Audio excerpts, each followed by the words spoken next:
నగదు తక్కువ బంగారం ఎక్కువ. BNR gold and diamonds, Vijayawada, Bengaluru, Vizag. ఈ షో చూసి ఎంతో మంది వీళ్ళందరికీ కుట్టు మిషన్ లో కూడా ఫ్రీగా హెల్ప్ చేస్తున్నారు. ఫస్ట్ ఆఫ్ ఆల్ మాధురి గారికి కానీ, లక్ష్మీ డైమండ్స్ లక్ష్మీ శారదా కానీ, బిఎన్ఆర్ గోల్డ్ అండ్ డైమండ్స్ వాళ్ళు కూడా ఇస్తా ఉన్నారు. Thank you so much. మా ఏంటి మీరు ఎందుకు మీ భర్తతో విడిపోవాల్సి వచ్చింది? 6 months అప్పుడు మా సార్ వదిలేసి వెళ్ళిపోయిండు సార్. మా బాబు కడుపులో ఉన్నాడు. డెలివరీ చేయడానికి కూడా మనీ లేకుండే. మా నాన్న చనిపోయిండు. నా దగ్గర గోల్డ్ మా అమ్మ వాళ్ళు పెట్టింది ఉంటే అదే అమ్మేసి నేనే డెలివరీ చేసుకున్నా. అవును సార్, నేనే చేసుకున్నా. మళ్ళీ బాబు పుట్టినాక 6 months తర్వాతకి వెళ్తే వద్దనేసి నా మీద మా బాబు మీద పెట్రోల్ పోసిరు సార్. లోపల మొత్తం ఖాళీ ఉంది ఇప్పుడు కూడా. ఒక 2 years మంచిగానే ఉన్నాడు. మళ్ళీ తర్వాతకి చిన్న బాబు పుట్టంగానే 3 months అప్పుడు వదిలేసి సిజేరియన్ అయింది సార్. ఇంకా పక్కన వాళ్ళు ఇల్లు తెచ్చి పెడితే తిని బతికినాం సార్.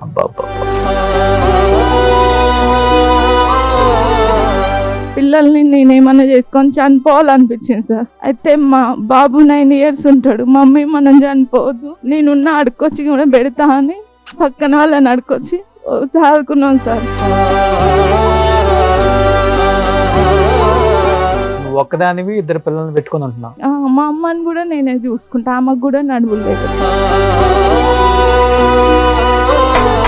మీరేంటమ్మా మీరెందుకు విడాకులు తీసుకోవాల్సి వచ్చింది? చిన్నప్పుడే మ్యారేజ్ అయింది సార్. 2 పిల్లలు పుట్టిన తర్వాత నచ్చలేదని చెప్పేసి నన్ను వదిలిపెట్టేసి వేరే అమ్మాయిని పెళ్లి చేసుకున్నారు సార్. నాకు కనిపించకుండా వెళ్ళిపోయారు. వాళ్ళ మమ్మీ ఏంటనంటే, నా కొడుకే నా దగ్గర లేరు, నువ్వు ఇక్కడ ఉండి ఏం చేస్తావు, నీకేమన్నా అయినా నా మీద వస్తుంది అది నెట్టేసినావా ఇంట్లో నుంచి?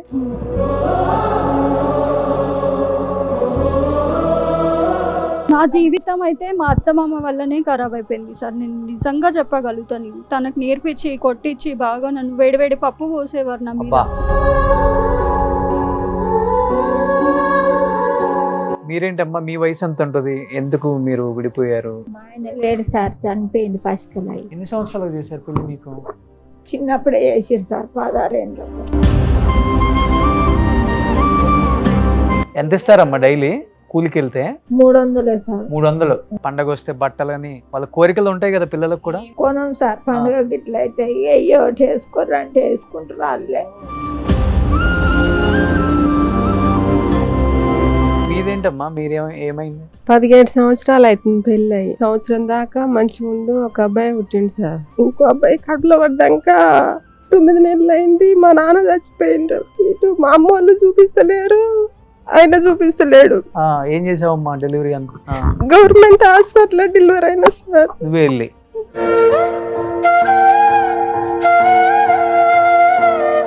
ఇక అబ్బాయి అటు ఇటు క్యాటరింగ్ అటు ఇటు పోయి సంబంధం వేస్తాడు. ఇక కంట్రోల్ బియ్యం కొనుక్కుంటాం, అయ్యే తింటాం.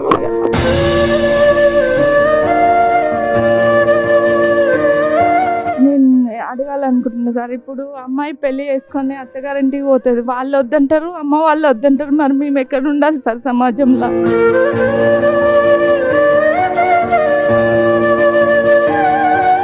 ఆమెకి 28, ఆమెకి 26, ఈమెకి 30 లోపు వాళ్ళ జీవితం అంతా కూడా అయిపోయింది పాపం.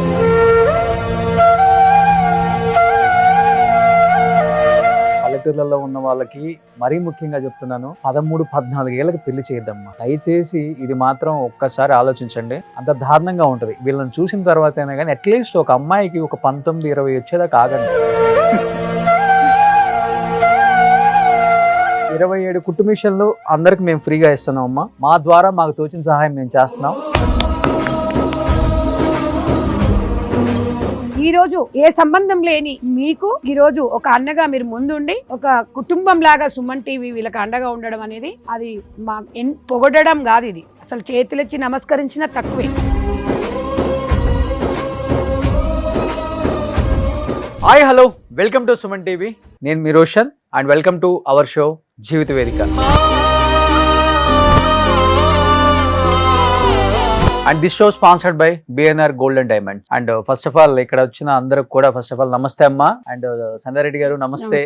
ఈ షో చూసి ఎంతో మంది వీళ్ళందరికీ కుట్టు మిషన్ లో కూడా ఫ్రీగా హెల్ప్ చేస్తున్నారు. ఫస్ట్ ఆఫ్ ఆల్ మాధురి గారికి కానీ, లక్ష్మీ డైమండ్స్ లక్ష్మీ శారదా కానీ వీళ్ళందరికీ కూడా థ్యాంక్ యూ సో మచ్. ఇంకా ఈ షో చూస్తున్న వాళ్ళందరూ కూడా వీళ్ళందరికీ సపోర్ట్ చేయాలని, కుదిరితే వాళ్ళ వెన్నంటూ ఉండి మేము ఉంటాం, ఒంటరి మహిళలు ఎలాంటి కష్టాలు పడొద్దు, మాతో షేర్ చేసుకోండి, మేము మీతో భాగస్వామి అవుతాం, మీకు కావాలంటే హెల్ప్ చేస్తామని చాలా మంది వస్తున్నారు. అండ్ థర్డ్ ఎపిసోడ్ కూడా ఆల్రెడీ మనకి కొంతమంది కుట్టు మిషన్లు ఇస్తానని చెప్పి కూడా చెప్పారు. చాలా మంది స్పాన్సర్స్ అంటే ఇళ్లలో హౌస్ వైఫ్లు కూడా పాపం ఉప్పల్ నుంచి, మల్కాజ్గిరి నుంచి, వైజాగ్ నుంచి, మానవత్వం ఇంకా ఉంది అనేది నిజంగా అండి. ఒక మహిళ నిజంగా కూడా ఈ ఒంటరి మహిళల ప్రోగ్రామ్ చూసినప్పుడు చాలా మంది నాకు పర్సనల్ కూడా ఫోన్ చేస్తున్నారు. అంటే అందరూ బయటకు వచ్చి వీళ్ళని ధైర్యం, అసలు ఇంత ధైర్యంగా వచ్చి చెప్తున్నారు. చాలా మంది ఉన్నారు కానీ రాలేకపోతున్నారు అన్నారు. మేము అదే చెప్పాము, తప్పు కాదమ్మా, మన ప్రాబ్లమ్ని 10 మందికి చెప్తేనే కదా తెలిసేది, దాంట్లో చులకన ఏముండదని చాలా మందికి చెప్తున్నా, అట్లా మోటివేషన్ చేస్తున్నాను కాబట్టి ఈరోజు వీళ్ళు బయటికి రాగలుగుతున్నారు. సో మొత్తం మీద సుమన్ టీవీ మాత్రం మంచి ప్రోగ్రామ్ అండి. అంటే ఈ ప్రోగ్రాము అని కాదు, ఇదని కాదు, సమాజంలో ఏది జరిగినా సుమన్ టీవీలో ఫస్ట్ ప్రసారం చేయడం అనేది నాకు తెలిసి వీళ్ళు చాలా ఏండ్ల నుంచి వీళ్ళు చూస్తూ ఉన్నారు. మీ అందమైన జీవితమే కానివ్వండి, మీకు సంబంధించిన రీసెంట్గా మీరు స్టార్ట్ చేసిన ప్రోగ్రామ్సే కానివ్వండి, ఏదేమన్నా సమాజంలో ఒక బాధ్యతగా సుమన్ టీవీ పెద్ద పాత్ర పోషిస్తుంది. ఈరోజు ఏ సంబంధం లేని మీకు ఈరోజు ఒక అన్నగా మీరు ముందుండి ఒక కుటుంబం లాగా సుమన్ టీవీ వీళ్ళకి అండగా ఉండడం అనేది అది మా పొగడడం కాదు, ఇది అసలు చేతులెచ్చి నమస్కరించిన తక్కువే. ఎక్కడ బాధ అనిపించిందంటే నాకు అందరూ 30 బిలో వాళ్ళండి. యా నిజమండి, వాళ్ళ జీవితం అవును అక్కడ అప్పటి నుంచి స్టార్ట్ అవ్వాల్సింది, అవును అక్కడికి ఎండింగ్ అయిపోయింది ఆ ఏజ్ తోనే. అంతే, ఇప్పుడు బీటెక్ చేసి వాళ్ళు జాబ్ చేసి 26-27 ఏళ్ళకి అప్పటికే వీళ్ళ జీవితము 100 సంవత్సరాలు అయిపోయింది. ఆమె వచ్చినాక చెప్తుంది నాకు, ఆమెకి 28 అంట. అబ్బా, 9th క్లాస్ చదివే అమ్మాయి ఉంది, 7th క్లాస్ చదివే అమ్మాయి ఉంది, 5th క్లాస్ చదివే అబ్బాయి చూడండి. అంటే ముగ్గురు పిల్లలు ఇప్పుడు అంటే ఆమెకు పెళ్లి 13-14 అయిపోయింది. నిజంగా సుమన్ టీవీలో అండి మీరందరూ చూసేవాళ్ళు, ఇది రియల్ స్టోరీ అండి. మీరేదో కొంతమంది మీరు అంటున్నారు మా స్కూల్ పెట్టుకుంటారంటే, వాళ్ళు పెట్టుకోమంటున్నారు కానీ మేమే సమాజంలో పెట్టుకుంటే బాగుంటుంది అని అన్నాము. అది వాళ్ళు నిజంగా కూడా ఎక్కడి నుంచో తీసుకొచ్చిన వాళ్ళు కాదండి, వాళ్ళ బాధతో మేము మా బాధ చెప్పుకుంటాం సుమన్ టీవీకి అని చెప్పి వాళ్ళు ముందుకు వచ్చిండ్రు. ప్రోగ్రామ్ స్టార్ట్ అయ్యే ముందు అందరికీ ఒకటే చెప్తున్నాను, పల్లెటూర్లలో ఉన్న వాళ్ళకి మరీ ముఖ్యంగా చెప్తున్నాను, 13-14 ఏళ్ళకి పెళ్లి చేయొద్దమ్మా. దయచేసి ఇది మాత్రం ఒక్కసారి ఆలోచించండి. ఈ షోల ద్వారా అయినా కానీ మీ కళ్ళు తెరుచుకోవాలి. ఆడపిల్ల భారం అవుతుందని 13-14కి పెళ్లి చేసి మంచోడు వస్తే ఓకే, మంచోడు రాకపోతే వాళ్ళ పరిస్థితి ఏంటి? అంత దారుణంగా ఉంటుంది. వీళ్ళని చూసిన తర్వాత అయినా కానీ అట్లీస్ట్ ఒక అమ్మాయికి ఒక 19-20 వచ్చేదాకా ఆగండి. ఒక 10th క్లాస్ ఇంటర్ అయిపోనివ్వండి. ఫ్రీ ఎడ్యుకేషన్ ఉంది. గవర్నమెంట్లన్నీ అమ్మ ఒడి అంటున్నారు, అది అంటున్నారు, ఇది అంటున్నారు. మీరు ఇంకా 13-14కి పెళ్లి చేసి 16-17కి పిల్లలు అయిపోయి 19 సంవత్సరాలకి జీవితం అయిపోతుంది. దయచేసి ఈ షో ద్వారా చెప్తున్నాను అందరికీ, మినిమం ఒక 20 సంవత్సరాలు వచ్చే వరకు అమ్మాయికి పెళ్లి చేయొద్దు. ఒక మెచ్యూరిటీ వస్తుంది, ఎలాంటి వాడు వస్తే బాగుంటుంది, లైఫ్లో ఎలా ఉండాలి, పిల్లలు పుడితే ఎలా చూసుకోవాలి, తర్వాత ఫ్యామిలీని ఎలా లీడ్ చేయాలి, అత్తమామలతో ఎలా ఉండాలి అని ఒక ఆలోచన వాళ్ళకి అప్పుడే స్టార్ట్ అవుతుంది. పాపం 18-19 మెచ్యూరిటీ వచ్చిన తర్వాతే. మీరు 12-13కే పెళ్ళిళ్ళు చేసేస్తే వాళ్ళకి ఏం తెలుస్తుంది పిల్లలు పాపం. సో దయచేసి ఈ షో ద్వారా అదొక్కటే చెప్తున్నాను. సో షోకి వచ్చిన వాళ్ళతో ఇంటరాక్ట్ అవుదాం, వాళ్ళకున్న ప్రాబ్లమ్స్ ఏంటో తెలుసుకుందాం. అమ్మ ఏంటి, మీరు ఎందుకు మీ భర్తతో విడిపోవాల్సి వచ్చింది, మీ ఏజ్ ఎంత అసలుకి? నల్గొండ డిస్ట్రిక్ట్ సార్, మిర్యాలగూడ తాళగడ్డ నుంచి వచ్చిన సార్. మదర్ ఫౌండేషన్ నుంచి వచ్చిన. మాకు ఫస్ట్ ఆఫ్ ఆల్ ఒంటరి మహిళగా గుర్తించి మాకంటూ ఒక గుర్తింపు తేవాలనుకుంటున్న సంధ్యక్కకు దండాలు పెడుతున్నా సార్. నేను 6 months అప్పుడు మా సార్ వదిలేసి వెళ్ళిపోయిండు సార్. మా బాబు కడుపులో ఉన్నాడు. డెలివరీ చేయడానికి కూడా మనీ లేకుండే, మా నాన్న చనిపోయిండు. మా అమ్మ ఉంది కానీ ఆమెకి నడుములు లేవయి. అయితే నా దగ్గర గోల్డ్ మా అమ్మ వాళ్ళు పెట్టింది ఉంటే అదే అమ్మేసి నేనే డెలివరీ చేసుకున్నా. అవును సార్, నేనే చేసుకున్నా. ఎక్కడికి వెళ్ళావమ్మా? హాస్పిటల్కి వెళ్ళిన సార్. ఎవరు డాక్టర్స్ కానీ ఎవరు లేరు? అడిగితే మా మమ్మీ పెట్టింది సార్, సైన్ మా మమ్మీ పెట్టింది. కాకపోతే ఆమెకి నడువులు సరిగ్గా ఉండవు, నడవరాదు. అయితే ఆమెనే పెట్టింది. మళ్ళీ బాబు పుట్టినాక 6 months తర్వాతకి వెళ్తే వద్దనేసి నా మీద మా బాబు మీద పెట్రోల్ పోసిరు సార్. ఇక లోపల మొత్తం ఖాళీ ఉంది ఇప్పుడు కూడా. అయితే వద్దనే వెళ్ళేసింది. బాబు కూడా పెట్రోల్ పోసాడా? అబ్బాయికి చిన్నప్పుడు ఇక్కడ 6 months అప్పుడు కాలింది సార్ కొంచెం. దారుణమండి నిజంగా. సమాజంలో అయితే ఇలాంటి చెడు మళ్ళీ స్టేషన్ లో ఇక్కడ కోర్టులో అక్కడ పెట్టినాం సార్, ఆ, కానీ ఎక్కడ ఏం న్యాయం జరగలేదు సార్. ఆ, వాడినే ఎంకరేజ్ చేశారు. ఎంకరేజ్ చేసిరు సార్. ఆ, 9 years నుంచి కోర్టులో రన్నింగ్ అయితేనే ఉంది, కానీ ఒక్కసారి కూడా అటెండ్ కాలేదు. ఆ, కొన్ని రోజుల తర్వాత 1 town పోలీస్ స్టేషన్లో మిర్యాలగూడెంలో పెడితే సిఏ గారు ఇక్కడే ఉండమ్మా అంటే ఒక 1 year 2 years ఉన్నాం సార్. చిన్న బాబు పుట్టి ఇక మళ్ళీ 3 months కాగానే వెళ్ళిపోయింది సార్. అంటే ఏంటమ్మా అంటే అంటే వీళ్ళు ఏం లేదు రోషన్ గారు, మనకు అర్థమైంది ఏంటంటే ఆడదాన్ని ఒక అవసరంగా వాడుకుంటున్నారు, కడుపులు చేస్తున్నారు, వదిలేస్తున్నారు. వదిలేసి మీ వెళ్ళిపోతున్నారు బాణాలు మీరు సార్. చావండి ఇక. వదిలేసి వెళ్ళిపోతున్నారు సార్. ప్రెగ్నెంట్ అయిన తర్వాత అవును అంతే. సార్, కాదమ్మా, ఇప్పుడు ఫస్ట్ బాబు పుట్టినప్పుడు వెళ్ళావు, అవును సార్, పెట్రోల్ పోసి తగలబెట్టాడు, అవును సార్. ఇద్దరిని అయినాక మొత్తం మళ్ళీ ఒళ్ళు కాలిందని చెప్తున్నావు. ఇక కానీ లోపల- రెండోసారి అయినా కానీ ఎందుకమ్మా అతనితో ఎందుకు మళ్ళీ వెళ్ళాలి? మళ్ళీ అంటే ఇట్లా చిన్న బాబు కదా, ఇప్పటి నుంచి ఒంటరిగా ఎట్లా బతుకుతావు సమాజంలో, ఆ, నీకు వాల్యూ ఉండదు అట్లా అనేసి చెప్పి పంపించేసి సార్. ఉమ్, ఒక 2 years మంచిగానే ఉన్నాడు. ఉమ్, మళ్ళీ తర్వాతకి చిన్న బాబు పుట్టంగానే 3 months అప్పుడు వదిలేసి సిజరీన్ అయింది సార్. ఆ, అప్పుడు ఘోరంగా అసలుకి పనికి పోరాదు, సిజరీన్ అయింది. ఆ, ఇంకా పక్కన వాళ్ళు ఇల్లు తెచ్చి పెడితే తిని బతికినాం సార్. అబ్బబ్బబ్బ. మీ ఏజ్ ఎంతమ్మా? 33. 33 years కి అంటే ఇప్పుడు 9 సంవత్సరాల నుంచి దూరంగా ఉంటున్నాం. అవును సార్, 2 పిల్లలు, అంటే 23 సంవత్సరాలు ఉన్నప్పుడు 23 డివైడ్ సంవత్సరాల అయిపోయింది. జీవితం అయిపోయింది. అవును సార్. ఇక ఆయన పట్టించుకోవట్లేదు సార్. ఏ కోర్టుకి వెళ్ళినా ఎక్కడికి వెళ్ళినా బ్యాక్ పెయిన్ వచ్చింది సార్ నాకు. కొడతాడమ్మా. కొడతారు సార్, డ్రింక్ చేస్తాడు, కొడతారు సార్. ఆ, ఒకసారి మా అమ్మ వాళ్ళ ఇంట్లో ఉంటే కూడా అక్కడికి వచ్చి కూడా కొట్టిండు, చంపుతా చేసా అన్నాడు. ఆ, అంటే స్టేషన్లో పెడితే వాళ్ళు ఇంతవరకు ఏం పిలిపియలేదు. ఉమెన్స్ మహిళా పోలీస్ స్టేషన్లో పెట్టిన 6 months అవుతుంది, వాళ్ళు కూడా పిలిపియలేరు. ఇక బ్యాక్ పెయిన్ వచ్చి కాలు చేతులు ఇట్లా చచ్చిపడిపోయి ఉన్నాం సార్. అయితే అప్పుడు మా పిల్లల్ని నేనేమన్నా చేసుకొని చనిపోవాలనిపించింది సార్. అయితే మా బాబు 9 years ఉంటాడు, మమ్మీ మనం చనిపోవద్దు, నేనున్న అడుక్కొచ్చి కూడా పెడతా అని పక్కన వాళ్ళని అడుక్కొచ్చి సాదుకున్నాం సార్. అసలు ఘోరమైన పరిస్థితి, అసలు కాళ్ళు లేవు, చేతులు లేవు. ఒక 3 months అట్లనే ఉన్నా సార్. ఇప్పటికి బ్యాక్ పెయిన్ చూపించుకోలేక అది మొత్తం కాళ్ళ మీద చేతుల మీద పడేస్తుంది సార్. పని చేయలేను. మదర్ ఫౌండేషన్ పెట్టినాక అందులో జాయిన్ అయినా, టైలరింగ్ నేర్చుకుంటున్నా సార్. అక్క లేకపోతే నువ్వు ఒక్కదానివి, 2 పిల్లల్ని పెట్టుకొని ఉంటున్నావు. మా అమ్మని కూడా నేనే చూసుకుంటా, ఆమెకు కూడా నడువులు లేవు. పిల్లగాడు పిల్లగాడు తల్లి, నేను- ఈమె పానానికి 30 ఏళ్లకు తల్లి పిల్లల్ని ఒంటరిగా ఆమె కాళ్ళ చేత కాదు. ఇది మమ్మీ, సమాజంలో నేను అడుక్కొని వచ్చైనా ఫ్యామిలీని సాదుతాను, 9 years ఉంటాడు చచ్చిపోవద్దని సార్. చెప్పటం ఆ అబ్బాయి. 9 years ఉంటాడు. అసలు పెళ్లి చేసుకొని ఇట్లా వదిలేసి మేము మా లైఫ్ ఏం కావాలి సార్? 2 పిల్లల్ని పోషించాలంటే కష్టం కదా. ఇప్పుడు హస్బెండ్ వైఫ్ ఉన్న వాళ్ళే లీడ్ చేయడం కష్టం కదా, ఒంటరిగా ఒక్కలం చేయడం అంటే చాలా ఇబ్బంది. మెయింటెనెన్స్ ఖర్చు చేసిన అది కూడా ఇవ్వలేదు. 9 years నుంచి అది రన్నింగ్ అవుతుంది, అది కూడా ఏం తేలవట్లేదు. అంతే, కోట్లు అంతే ఉంటది. ఇంకా ఆ. ఏముంటదండి, పోలీస్ స్టేషన్లు వెళ్ళినా ఒంటరి మహిళ గురించి భార్యాభర్తల గొడవ అంటే అసలు లైట్ అన్నమాట. అసలు న్యాయం జరగదు. అవును మేడం. కోర్టులల్లో కేసులు ఎన్ని చూస్తానండి, లోకాల ఇవన్నీ క్లియర్ చేసుకోవాలని ఎంత చెప్పినా కూడా అసలు పట్టించుకోరు. కోట్ల చుట్టూ తిరగాలి, పిల్లలు వేసుకొని తిరగాలి. వీళ్ళ మీద డిపెండ్ అయిన పిల్లల పరిస్థితి ఏంది? సమాజం ఒకసారి ఆలోచించండి. అసలు వీళ్ళకి ఎప్పుడు న్యాయం జరుగుతుంది సార్? వాడు బాగానే ఉంటాడు, వాడు మంచిగా పోతాడు, ఇంకో పెళ్లి చేసుకుంటాడు, లేకపోతే ఇంకో దాన్ని ఉంచుకుంటాడో, లేకపోతే వాడు ఇష్టం వచ్చిన తిరుగు తిడతాడు. ఇద్దరు కలిసి చేసిన తప్పుకి, ఇద్దరు కలిసి చేసిన నిర్ణయానికి ఇద్దరు పిల్లలు బలైపోయారు. అంతే. అవును సార్, అంతే కదమ్మా? పిల్లల లైఫ్ మొత్తం స్మైల్ అయిపోయింది సార్. తన లైఫ్ కూడా స్పైల్. డైలీ కూలికి వెళ్తావమ్మా? కూలికి కూడా ఇప్పుడు నేను పోయే వరకు పొజిషన్ వెళ్ళావా? వెళ్ళిన సార్ డైలీ అంటే 300 ఇస్తారు సార్. అంతే. అంతే. అమ్మ నీకు ఏదైనా షాప్ పెట్టిస్తే మీరు చేసుకోగలుగుతారా? చేసుకుంటా మేడం, రన్నింగ్ చేస్తా. సరే, బిఎల్ఆర్ గారు ఒక్కసారి, మిర్యాలగూడ ఎమ్మెల్యే బిఎల్ఆర్ గారు ఒక్కసారి చూడండి ఇలాంటి వ్యక్తులను. ఎందుకంటే మీరు ఒక్కసారి చెప్పండి సార్. డెఫినెట్ గా అండి. ఎందుకంటే అలాంటి అమ్మాయికి ఒక షాప్ ఆల్రెడీ మదర్ ఫౌండేషన్ ద్వారా మిషన్ నేర్చుకుంటున్నారమ్మా మీరు? నేర్చుకుంటున్నా సార్, కంటిన్యూ అవుతుంది. అవుతుందా? అయిపోయిందా? నేర్చుకున్నారు ఆల్మోస్ట్? అవుతుంది సార్, కంటిన్యూ అవుతుంది. ఓకే, ఈ షో ద్వారా మనం ఆల్రెడీ ఒక కుట్టు మిషన్ కూడా ఇస్తామమ్మా మేము. Okay, thank you sir. Definite గా ఓకే ఇస్తాము. Sir, thank you. ఎందుకంటే మీరు కాళ్ళు కూడా పని చేయట్లేదు అంటున్నారు కాబట్టి. సార్ ఇవి నరాల వీక్నెస్ లాగా వచ్చింది సార్. అట్లా ఉమ్.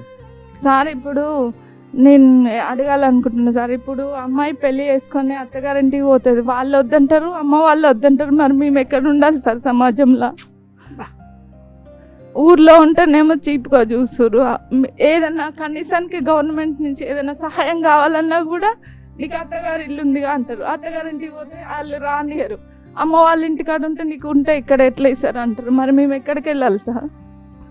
మేము ఎక్కడ బతకాలి, ఎట్లా ఉండాలి? మరి ఎవరు మాకంటే చెప్తారండి? ఏదైనా- దీనికి సమాధానం ఎవరు చెప్తారు చెప్పండి. నిజంగా ఒంటరి స్త్రీ అక్కడ భర్తకు అవసరం లేదు, తల్లిదండ్రులకు అవసరం లేదు, మరి ఈమె ఎక్కడ ఉండాలి సమాజంలో? ఈమె కేర్ ఆఫ్ ఏంటి చెప్పండి. ఇప్పుడు కోట్ల అది మేము ఒంటరికి వెళ్ళాలంటే రెగ్యులర్గా వెళ్ళాలేమో, అక్కడ అప్పుడప్పుడు వెళ్ళాలన్నా పిల్లలకి ఇబ్బంది అవుతుంది. చిన్న బాబులను వేసుకొని వెళ్ళాలి. అక్కడ అసలు ఎవరు పట్టించుకోరు, ఎవరు చేయరు. స్టేషన్ల చుట్టూ దీనికి తిరగాలి. తోడు ఏంటంటే అండి మళ్ళీ చుట్టుపక్కల వాళ్ళు తెలిసిన వాళ్ళు నిందలు, ఇష్టానికి బదనాలు. మాట్లాడతారు, ఇబ్బంది కూడా పెడతారు. అమ్మాయి ఉందా సార్ నేను ఇప్పుడు కోర్టుకి వెళ్ళాలనుకుంటా, ఇది ఎక్కడికో వెళ్తుంది, ఏమిటికో వెళ్తుంది, దీని లైఫ్ ఇంతే అన్నట్టు. మేము కష్టాలు వచ్చి మా లైఫ్ కోసం మేము పోయినా కూడా నిందలు బదనాలు మోయాల్సిందే. మళ్ళీ కోర్టుకు పోయినా కూడా ఏమంటారు తెలుసా ఆ, సార్, లేడీస్ ని ఎంత బరిదెగించింది, కోర్టుకు కూడా పోతుంది. అవును సార్. మాకు ఇప్పుడు నాకు చెప్పుకోవడానికి నాన్న లేడు, అన్న ఉంటే పట్టించుకోడు, అమ్మకి ఏం తెలియదు. మరి నేను ఎవరికి చెప్పాలి సార్? పెద్ద మనుషుల దగ్గరికి వెళ్తాం, వాళ్ళ కాడ పెట్టుబడి పెట్టేంత మనకు లేదు. మళ్ళీ మాలాంటి వాళ్ళు పిలిస్తే ఎవరు రారు. మాకు కావాల్సింది రక్షణ ప్రభుత్వం వల్లనే కదా సార్. అక్కడికి వెళ్తే పట్టించుకోరు. మా పొజిషన్ ఎవరన్నా ఇబ్బంది పెట్టే వాళ్ళు ఉన్నారమ్మా? సార్ ఆకతాయిలు ఎదవలు ఉంటారు కదా. పెడతారు. పెడతా సార్. ఇంట్లో ఇప్పుడు మనం ఎక్కడికన్నా వెళ్ళినప్పుడు భర్త లేడంటే చీపుగానే చూస్తారు, ఘోరంగా చూస్తారు సార్. ఊళ్ళో వాళ్ళు కూడా చూస్తారు. మన ఇంటికి ఎవరైనా వచ్చినా తొంగి చూస్తారు. సొంత మా నాన్న వచ్చి మన ఇంట్లో ఉన్నా కూడా ఎవరు వచ్చిరని తొంగి చూస్తారు. ఇంకా ఉన్నాయి అవన్నీ ఊర్లలో. ఉన్నాయండి, అమ్మో పుష్కలంగా ఉన్నాయి. ఏమున్నాయి లేకుండా సమాజం మాత్రం ఈ నిందలు భర్త ఉండి వేస్తది. 10 మంది వచ్చినా ఏం కాదు. ఆ, ఏం కాదు సార్. భర్త ఉండి దాని ఇంటికి 10 మంది వచ్చిపోయినా ఎన్ని ఎదవేషాలు వేసినా అమ్మో భర్త ఉన్నాడు, భర్త లేకుండా అది ఎంత ఎంత జాగ్రత్తగా ఉన్నా కూడా నిందలు అనేది. అందుకే నేను చెప్తాను సార్, సమాజంలో వాడు మంచిగా ఉన్నా అంటాడు, చెడ్డగా ఉన్నా అంటాడు, వాళ్ళ గురించి మీరు పట్టించుకోకండి. మీ పిల్లల భవిష్యత్తు కోసం బతకండి, సమాజంలో గౌరవంగా బతకండి. మనకి ఎవడో ఇచ్చే గౌరవం కాదు, మన ఆత్మవిశ్వాసంతో మన పిల్లల్ని ముందుకు తీసుకెళ్లడమే ఈరోజు మన పైన ఉన్న పెద్ద సవాల్. మీరేంటమ్మా మీరెందుకు విడాకులు తీసుకోవాల్సి వచ్చింది? మీకు చిన్న ఏజ్ ఎంత ఉంటుంది? ఏజ్ మీకు? నాకు 35 ఉంటుంది సార్. నాకు 2 పిల్లలు ఉన్నారు, ఒక పాప ఒక బాబు. నాకు చిన్నప్పుడే 16 ఇయర్స్కే మ్యారేజ్ అయింది. ఏం పేరు మీ పేరు? నా పేరు మమత, నేను మల్కాజ్గిరి నుంచి వచ్చాను. చిన్నప్పుడే మ్యారేజ్ అయింది సార్. 2 పిల్లలు పుట్టేదాకా బాగున్నారు. అయినా తర్వాత నన్ను బాడీ షేమింగ్ చేస్తుండే, ఎప్పుడు నువ్వు బాగాలేదు అది ఇది అని చెప్పి. పిల్లలు పుట్టిన తర్వాత నచ్చలేదు అని చెప్పేసి నన్ను వదిలిపెట్టేసి వేరే అమ్మాయిని పెళ్లి చేసుకున్నారు సార్. నాకు కనిపించకుండా వెళ్ళిపోయారు. ఇప్పుడు 3 ఇయర్స్ బ్యాక్ నాకు తెలిసింది వాళ్ళు పెళ్లి చేసుకొని ఈ ఏరియాలోనే ఇక్కడే ఉన్నారు అని చెప్పేసి. నేను అతన్ని మెయింటెనెన్స్ కేసు వేసాను. 6 ఇయర్స్ నన్ను కోట్ల చుట్టూ తిప్పారు సార్. అప్పుడు ఒక 6,000 నాకు మెయింటెనెన్స్ ఇస్తున్నారు, అది కూడా మధ్యలో ఆపేసి అప్పుడప్పుడు ఇవ్వడం అట్లా జరుగుతుంది. ఇప్పుడు 2 పిల్లల్ని మీరు డైవర్స్ తీసుకోలేదు సార్. డైవర్స్ తీసుకోకుండా పెళ్లి చేసుకున్నారు. పెళ్లి చేసుకున్నారు. ఇప్పుడు అతను బాగానే ఉన్నారు, కానీ కష్టాలు పిల్లలతో అన్ని నేను సఫర్ అవుతున్నాను సార్. పిల్లలతో నేను మా మమ్మీ వాళ్ళతో ఉంటాను. సో పెళ్లి అయిన తర్వాత కొట్టేవాళ్ళమ్మా? బాగా కొట్టేస్తుండే సార్ నన్ను. ఇష్టంగానే చేసుకున్నారు కానీ వాళ్ళ మమ్మీ వాళ్ళకి ఇష్టం లేకుండే సార్. నేనంటే వద్దని చెప్పారు. ఏజ్ 13 ఏళ్ళు పెద్ద సార్ నాకంటే. ఈ అమ్మాయి నీకు సెట్ కాదంటే కూడా వినకుండా చేసుకున్నారు సార్ నన్ను. తర్వాత నన్ను 2 పిల్లలు అయిన తర్వాత నన్ను నచ్చలేదని చెప్పేసి బాగా టార్చర్ చేశారు సార్ నన్ను. ఇంకా నేను అమ్మ వాళ్ళ ఇంటికి నా అంతలో నేను వచ్చేయలేదు సార్. నన్ను వదిలిపెట్టి తను వెళ్ళిపోయి గోవా, బాంబే అట్లా వెళ్ళిపోయి కొన్ని రోజులు వదిలేసి వెళ్ళిపోయారు. వాళ్ళ మమ్మీ ఏందనంటే, నా కొడుకే నా దగ్గర లేరు, నువ్వు ఇక్కడ ఉండి ఏం చేస్తావు, నీకేమన్నా అయినా నా మీద వస్తుంది, నువ్వు వెళ్ళిపో సార్. వెళ్ళగొట్టేసింది సార్. ఇక నీకేమి ఇవ్వను, ఏ ఆస్తి ఇవ్వను, నువ్వు ఎంత కొట్లాడినా నువ్వు చచ్చిపోయినా నేను ఆస్తి ఇవ్వను, నా కొడుకేకే ఇవ్వను, నేను మీకు ఇవ్వను అని చెప్పేసి అంటుంది సార్. ఒక ఇల్లు ఇవ్వమంటే కూడా ఇస్తలేదు సార్. తనకి రసల్పుల్లలో సొంతం ఇల్లు ఉంది సార్, ఒక రూమ్ ఇవ్వమన్నా ఇవ్వట్లేదు సార్. ఎవరి పేరు మీద ఉంది అది ఆస్తి? అత్తమామయ్య దగ్గర. మీకు ఇద్దరు పిల్లలు? 2 పిల్లలు. మరి నీ కొడుకు వెళ్ళిపోయాడు కదా, నేను నిన్ను చూసుకుంటా నేను ఉంటానని చెప్తున్నాను సార్. ఇవ్వట్లేదు తను. 2 పిల్లలు ఏం చేస్తున్నారు ఇప్పుడు? Inter first year second year చదువుతున్నాను సార్. మీరే కష్టపడి చదివిస్తున్నారు? నేను చదివించుకున్నాను సార్. నేను వంటలు చేస్తాను, కుకింగ్ చేసుకుంటూ చదివించుకుంటున్నాను. మా అమ్మ వాళ్ళ ఇంట్లో ఉన్నా కూడా నాకు ప్రాబ్లమే సార్. ఇప్పుడు సిస్టర్స్ ఉంటారు, బ్రదర్స్ ఉంటారు, బ్రదర్స్కి అసలు నచ్చదు ఉండడం. అక్కడికంటే ఇక్కడ ఇంకా ఎక్కువైపోయింది సార్ నాకు ప్రాబ్లం. 10 years నుంచి పడుతున్నాం కాబట్టి పుట్టింట్లోనే టార్చర్ ఎక్కువైపోయింది. టార్చర్ ఎక్కువైపోయింది సార్. అది ఇంకెక్కువ ఉంటుందండి, సూటిపోటి మాటలతోని ఇంకెక్కువ ఉంటుంది. ఇంకా కనీసం ఏం తెలియకుండా సమాజంలోని అడవులు ఉన్నా ఏం పర్లేదు, కానీ పుట్టింట్లో అలిగా అక్కింటికి పోవద్దు, చెడి చెల్లెలింటికి పోవద్దు అన్నట్టుగా ప్రాణం పోయిన పుట్టింటికి మాత్రం పోవద్దు సార్. ఇప్పుడు ఈ అమ్మాయి ఒక మాట అన్నది, అత్తమామ కూడా ఒకసారి ఎందుకు ఆలోచించట్లేదు? మీరు ఇంట్లో చూసిన సంబంధం కోడలు బాగుందని తెచ్చి కొడుకుకు సంబంధం ఇచ్చి పెళ్లి చేస్తారండి. పెళ్లి చేసిన తర్వాత కొడుకు ఎదవైనాక మరి మీకు పుట్టిన పిల్లల్ని ఆమె ఎందుకు చదవాలండి? నేను అత్తలను అడుగుతున్నా, మామల్ని అడుగుతున్నా. సంబంధం లేదంటే ఎట్లా? మీ రక్త సంబంధమే కదా. మరి అలాంటి సిచ్యువేషన్లో ఈ అమ్మాయి ఇవాళ చెప్తుంది, ఎక్కడున్నా మీరు చూడాలి, సిగ్గు లేకుండా మీరు ఇంకో పెళ్లి చేసుకున్నారు, మరి ఆ పిల్లల బాధ్యత మీరు తీసుకోవాలి కదా. అంటే ఆడదాన్ని వాడుకుంటారు, కడుపు వేస్తారు, 2 పిల్లలు, కానీ దాని మొహన బాడీ షేప్ లేదా అంటే మీకు అప్పుడు పెళ్లి చేసుకున్నప్పుడు తెలియదా అండి ఆడది ఎట్లుంటుంది అనేది? కొంచెం అన్న కొంతమంది సిగ్గుశరం ఉండాలి. ఇవాళ వాళ్ళ బాధలు చూస్తుంటే కడుపు తరకపోతుంది. ఆ బాధతో అంటున్నాం. దయచేసి మీరు అలా మీకు ఎవరైనా అంతేనండి, ఎంత అందగత్తి అయినా ఒక పిల్ల తల్లి అయిన తర్వాత అందం అనేది ఉండదు. నా జీవితం అయితే మా అత్తమామ వల్లనే ఖరాబ్ అయిపోయింది సార్. నేను నిజంగా చెప్పగలుగుతాను. తనకు నేర్పించి కొట్టించి బాగా నన్ను వేడివేడి పప్పు పోసేవారు నా మీద. వంట బాగాలేదని చెప్పి నా మీద పోసేసేవాళ్ళు. నన్ను బట్టలన్నీ మూట కట్టేసి నువ్వు బయటకు వెళ్ళిపో, ఇంట్లో ఉండొద్దు, నువ్వు ఇంట్లో ఉంటే నేను చంపేస్తా అని నన్ను బెదిరిస్తుండే. నేను వెళ్ళకపోయేసరికి ఇంకా ఆయననే వెళ్ళి పప్పు అప్పుడే ఉడికింది తీసుకొచ్చి కొంచెం లైట్ గా వేడి ఉంది కానీ పోసారు సార్ నా మీద. అదే ఇంకా చేస్తారు. ఒక 2 days ఒళ్ళంతా మండింది సార్. నాకు చాలా టార్చర్ అనుభవించాను సార్. నేను కూడా పిల్లల్ని కొట్టేస్తుండే తాగేసి వచ్చేతాను. అందుకని నేను పిల్లలు ఎప్పుడు అడగలేదా? అడుగుతారు సార్. ఇప్పుడు తెలివి వచ్చింది కాబట్టి అడుగుతారు. తను ఈ ఏరియాలోనే టాటూ ఆర్టిస్ట్ సార్. ఆయన మంచిగా ఉన్నారు, ఆయన లగ్జరీగా బతుకుతున్నారు. పిల్లలకు మాత్రం ఒక 1 రూపీ కూడా ఎక్స్ట్రా ఇవ్వరు. చెయ్యరు సార్, చెయ్యరు. తను కూడా ఇల్లు ఓన్ అన్నీ ఉన్నాయి, నాకు అన్నీ ఉన్నాయి సార్. నేను నిజంగా చెప్తున్నా సార్. నేను ఏదో అడగట్లేదు, నాకు అన్నీ ఉన్నాయి కానీ నాకు ఇవ్వట్లేదు, నాకు అందరిని ఇవ్వట్లేదు, నన్ను రానివ్వట్లేదు, నన్ను కేర్ చేయట్లేదు సార్. ఇప్పుడు తనకి హైదరాబాద్ లో అన్ని ఇల్లులుండి ఆస్తులుండి ఈ రోజు వంట చేసుకుంటూ పిల్లల్ని బతికిస్తుంది. చూడు, వాళ్ళ అత్త సిగ్గుపడాలి, వాళ్ళ మామ సిగ్గుపడాలి, దాని ఆమె భర్త సిగ్గుపడాలి. ఇలా 2 పిల్లలని పెంచుతూ ఉంది అంటే, లేదు అంటే లేకపోయినా సార్ మీరు ఒక్కటే పెళ్లి చేసుకున్న తర్వాత భార్యని ఫస్ట్ తన భరణం అనేది 100%. నువ్వు కూలి చేస్తావా, నాలి చేస్తావా, ఏం చేస్తావో 100% తనకు భరణం ఇవ్వాలి, పిల్లలకి ఇవ్వాలి. తర్వాతనే ప్రపంచం. ఒక్కొక్క స్టోరీ ఒక్కొక్కలాగా ఉంది. ఇది సమాజంలో వీళ్ళందరికి తెలియాలి. ఇవాళ ఇళ్లలో కూర్చొని తిని కూర్చొని ముచ్చట్లు పెట్టి సొల్లు మాటలు మాట్లాడతారు చూడు, వాళ్ళకు ఒక జ్ఞానోదయం కలగాలి. మీ ఏజ్ ఎంత? మీరు ఎందుకు విడిపోయారు? అసలుకి చిన్న ఏజ్ లాగా ఉంది. మీకు ఎంత ఉంటుంది మీ ఏజ్? 30 ఉంటాయి సార్. 30 ఉంటాయి. ఇప్పుడు అప్పుడు 18 ఏళ్ళప్పుడే పెళ్ళైంది. 9th వరకే చదువుకున్నాను. 9 చదువుకొని ఆపేసిన. అప్పుడు కొంచెం గొడవలు ఉండే, ఇంట్లో ఇష్యూ ఉండడం వల్ల నేను చదువుకోలేదు. మళ్ళీ 2 years తర్వాత పెళ్లి చేసిరు. పెళ్లి చేసినాక తను మంచోడని నేను అనుకున్నా.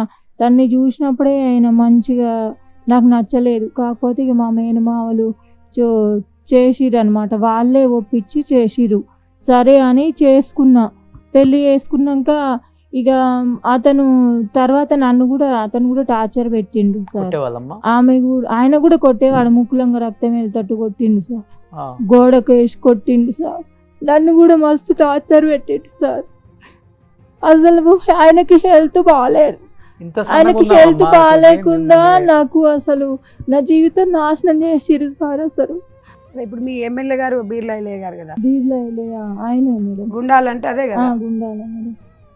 ఒకటి చేయాలి అండి, ఏదో ఒకటి చేయాలి. ఇలాంటి వాళ్ళ ఒక షాప్ ఇలా పెట్టిస్తే పిల్లల్ని రకరకాల ఆరోగ్య కారణాల వల్ల చనిపోయారు. రకరకాల ఆయన మందు తాగేది అన్ని అలవాట్లు, అంటే రకరకాల అంటే ఆయనకు కొన్ని అలవాట్ల వల్ల చనిపోయాడు. అన్న పేగులు తూట్లు పడ్డాయి. అది మందు కూడా చేయడం వల్ల. డ్రింక్ కూడా మేడం, డ్రింక్ కూడా తాగేది. సమాజంలో మీకు ఒక మంచి లైఫ్ ఇస్తారమ్మా సుమన్ టీవీ వాళ్ళు. తప్పకుండా ఐలే గారితో అది అసలు నేనే కృంగిపోతున్నా మేడం. పైకి చెప్పుకోలేకపోతున్నా. నాకు చచ్చిపోవాలనిపించింది మేడం. అసలు చచ్చిపోతే ఎట్లా? మా పిల్లలు ఉన్నారు కదా, పిల్లల్ని చూస్తే కూడా వాళ్ళని చూసి కూడా బతకాలనిపించలే మేడం నాకు. ఇట్లా వస్తే ఈ సుమన్ టీవీ వల్ల వస్తే వీళ్ళకి ఏమైనా తెలిసిపోతే వాళ్ళకి అంతా తెలిసిపోతుందేమో అన్నట్టుగా నేను ఏం చెప్తలేను మేడం. మరి ఎట్లా అమ్మా ఎవరితో షేర్ చేసుకోకపోతే సమాజంలో ఎట్లా బతకగలుగుతావు చెప్పు? నువ్వు చేసిన తప్పు కాదు కదా. నేను చేయలే మేడం. నేను నువ్వు చేసిన తప్పు చేయలేదు. కానప్పుడు నీ పిల్లల కోసం బతకాలి, మనోధైర్యంతో ఉండాలి సమాజంలో. నీ లైఫ్ అయిపోయింది. వాళ్ళ కోసమే బ్రతుకుతున్నా మేడం నేను ఇన్ని రోజులు. అసలు అది పైకి చెప్పుకోలేక, మీరు అడిగినప్పుడు కూడా పైకి చెప్పుకోలేక ఏం చెప్పాలి వీళ్ళకి ఏం చెప్పాలని నేనే మొదలు పడుతున్నా మొత్తం లోపల. నీకు ఇవాళ రోషన్ సార్ని చూడగానే ఎమోషన్ అయిపోయారు. చెప్పాలనిపించింది మేడం. సో అతని వల్ల మొత్తం భవిష్యత్తు నాశనం అయిపోయింది పాపం. అవును నీ మేడం. భర్త వల్ల భవిష్యత్తు నాశనం ఎంత ఉంటుందమ్మా మీ ఏజ్? నా ఏజ్ ఇప్పుడు 30 ఉంటుంది, అప్పుడు తక్కువ ఏజ్. 30 అప్పుడు సంవత్సరాలు. 18 ఏళ్ళు కూడా ఉన్నాయో లేవో సార్. ఏం చదువుకున్నావు? నేను 9 చదువుకున్నా సార్. 9లోనే పెళ్లి చేసేసారు. అంటే రెండేళ్ళు అయిపోయినాక తర్వాత చేసిరు. అప్పుడు అమ్మకి నాన్నకి మధ్యలో గొడవలు వస్తున్నాయి. 16-17 ఏళ్ళకి చేసేసారు. ఇప్పుడు నీ కళ్ళ ముందు ఏం కనిపించట్లే జీవితం, ఇంకా అంత అయిపోయింది. అంటే సార్ అసలు నాకు అంత శూన్యంలాగా అనిపిస్తుంది సార్. శూన్యం అయిపోయింది అనిపిస్తుంది నాకు. అసలు ఈ ప్రపంచం మీద ఉండాలనిపిస్తలేదు. ఎక్కడికైనా వెళ్ళినా ఏడికి పోతున్నావు, ఏ ఊరికి పోతున్నావు, ఎప్పుడు చూడు ఊరికే పోతావు, ఏ ఊరికో ఒకరికి పోతావు అని అంటారు సార్ అందరూ. ఊళ్ళో వాళ్ళు కూడా ఏ ఊరికి పోతున్నావు ఏ ఊరికి పోతున్నావు అంటారు. తెలిసిన వాళ్ళు అయితే అడగరు, మా సొంత ఊరైతే. ఎక్కడికి వెళ్ళినా డౌట్. అవును సార్. ఎక్కడికన్నా వెళ్ళాలన్నా బయటికి వెళ్ళాలన్నా భయం, ఏమనుకుంటారు అనేసి. ఇప్పుడు మిషన్ నేర్చుకుంటున్నావు మనం కూడా? మిషన్ నేర్చుకుంటున్న మదర్ ఫౌండేషన్ ద్వారా. ఆ, ఈ అక్క ద్వారానే నేను ఇంత దూరం రాగలిగింది సార్. ఆ. ఈ అక్క కలవడం నా అదృష్టం అనుకుంటున్నా. థ్యాంక్స్ అక్క. ఇంతమంది కలిసిరు కానీ ఎవ్వరు మాకు సహాయం చేయలేదు. మళ్ళీ అక్కడ నల్గొండలో కూడా చాలా మంది సరుకులు అంటే ఎవరైనా మీలాంటి పెద్దవాళ్ళు, అట్లనే ఇక తండ్రి లేని వాళ్ళ కానీ బియ్యం, ఉప్పులు, పప్పులు వాళ్ళు ఎప్పుడన్నా గట్లనే 2-3 నెలలకు ఒకసారి, ఎవరో ఒకరు ఇస్తారని ఎదురు సంవత్సరానికి చూస్తూ ఎవరో ఉండాలి. ఒకరు అట్లా ఇస్తారు సార్. అట్లా నాకు అమ్మ నాన్న కూడా పెద్దవాళ్ళు అయిపోయారు మేడం. పెద్దవాళ్ళు మరి పిల్లల్ని అయిపోయారు. హాస్టల్లో వేయచ్చు కదమ్మా. అంటే మా చిన్నోడు ఉండనంటుండు. మా చిన్నోడు 5 అయిపోయింది, మా బుజ్జిది 9 అయిపోయింది. వేయాలమ్మా హాస్టల్లో. గవర్నమెంట్లో మంచి అవకాశాలు ఉన్నాయి. మీ పిల్లలు ఈసారి రాయించండి ఎగ్జామ్, చెప్పుదాం. ఎందుకంటే భవిష్యత్తు. నేర్పిస్తా మేడం. ఇంకొకటి మిషన్ కూడా నేర్చుకుందాం కాబట్టి అమ్మా, మా నేర్చుకున్నా సుమన్ టీవీ నుంచి సార్. మీకు మీ ఇంటికి ఒక మిషన్ పంపిస్తాం. వీళ్ళకి కూడా ఒక మిషన్ అరేంజ్ ఓకే, చేపిస్తాను. తప్పకుండా. ఆల్రెడీ నేర్చుకుంటుంది కాబట్టి అమ్మా, కొంచెం పిల్లల్ని జాగ్రత్తగా చూసుకో. నువ్వు ఆరోగ్యం బాగా చూసుకో ఫస్ట్. మీరేంటమ్మా, మీ వయసు ఎంత ఉంటుంది? ఎందుకు మీరు విడిపోయారు? మా ఆయన వేరు సార్, చనిపోయింది ఫస్ట్ అయి. 3 పిల్లలు సార్. ఎంత ఉంటుందమ్మా మీ వయసు? 28 ఉంటుంది. 28. ఏం చదువుతున్నారు పిల్లలు? పెద్ద పాప 9 చదువుతుంది సార్. అయ్య చిన్న బాబోయ్. పాప 7 చదువుతుంది. ఆ, ఆ అబ్బాయి 5 చదువుతుంది. ఎన్ని సంవత్సరాలు చేశారు పెళ్లి మీకు? చిన్నప్పుడే చేసారు సార్, 16 ఏళ్ళకు. ఆ, ఎన్నేళ్ళని చనిపోయి? 5 ఏళ్ళు అవుతుంది. 5 ఏళ్ళు. 28 అంటే అతనితో ఉన్నది ఎంతో ఒక 4-5 సంవత్సరాలు, 4-5 3 పిల్లలు. 3 పిల్లలు. మరి ఇప్పుడు ఎలా బతుకుతున్నారమ్మా మీరు? కూలి పోతున్నారు. ఇప్పుడు ఫౌండేషన్ లో నేర్చుకుంటారా? నేర్చుకుంటున్నారు. ఏ ఊరు? కొండగడప. కొండగడప. కష్టంగా ఉందమ్మా పిల్లల్ని సాకటం? సార్ కష్టమే సార్. ఏది లేని తెలుస్తుంది. 3 పిల్లలు. మరి మనసు కదిలిస్తే సార్ అసలు వీళ్ళని ఏం చేస్తే ఎట్లా చేస్తే ఒకళ్ళు లైన్లోకి వస్తారు అర్థం కావట్లేదు. ఏ రకంగా హెల్ప్ చేయాలి? తిండికి కూడా వెళ్ళట్లేదమ్మా? వెళ్ళదు సార్, పోతా సార్ రోజు కూలికి. ఇప్పుడు ఈ మదర్ ఫౌండేషన్ లో మిషన్ కుట్ట నేర్చుకుంటా అని పోతున్నా సార్. ఆ, ఇప్పుడు ఎంత నెల సార్ రోజులు daily? అవుతుంది. కూలికి వెళ్తే 300 సార్. 300. నెల మొత్తం వెళ్ళినా 9,000. నెల మొత్తం నెల మొత్తంలో మళ్ళీ హెల్త్ ఇష్యూస్ ఉంటాయి కదా సార్. మళ్ళీ మనకు పిల్లలకు అవ సమస్యలు ఉంటాయి. రెగ్యులర్ గా వెళ్ళలేము కదా సార్. మా అంటే 10-15 రోజులు అంతే. నెలకు ఒక 5-6 వేలు సంపాదించుకుంటావు. అంతే. పెన్షన్ వస్తుందమ్మా? వస్తుంది. అదో 2000. సొంత ఇల్లు ఉందా? ఉంది సార్, 2 రూమ్లు. సో దాంతోనే ఇంకా చదివించుకోవటం, వాళ్ళని చూసుకోవటం. అవును సార్.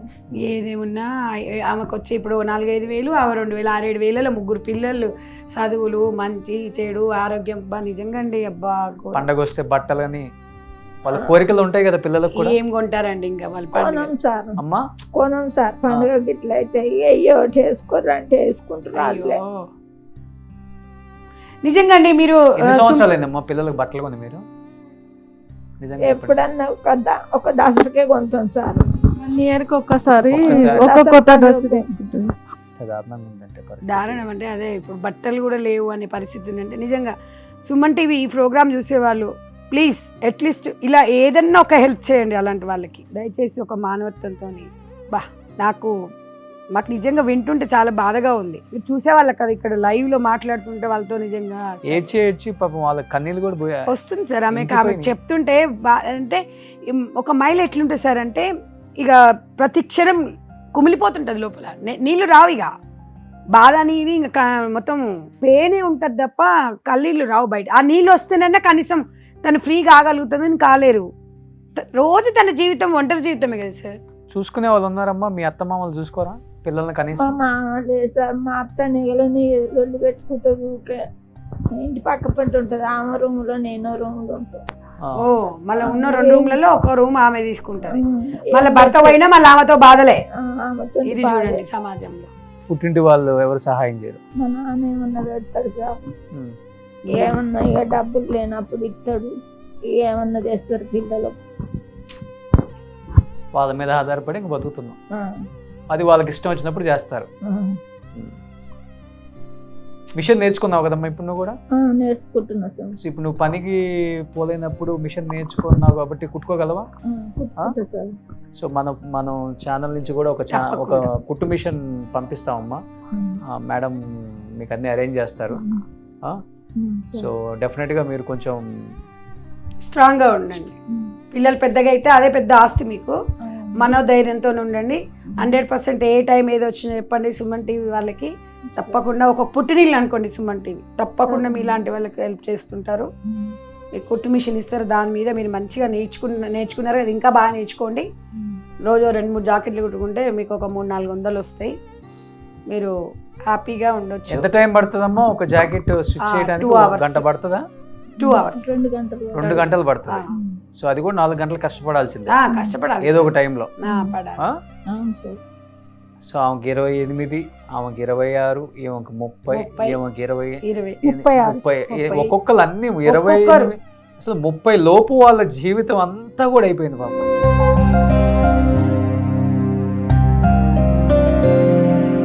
మీదేంటమ్మా? ఏమైంది? మాది అడ్లూరు సార్. 17 సంవత్సరాలు అవుతుంది పెళ్ళి అయ్యి.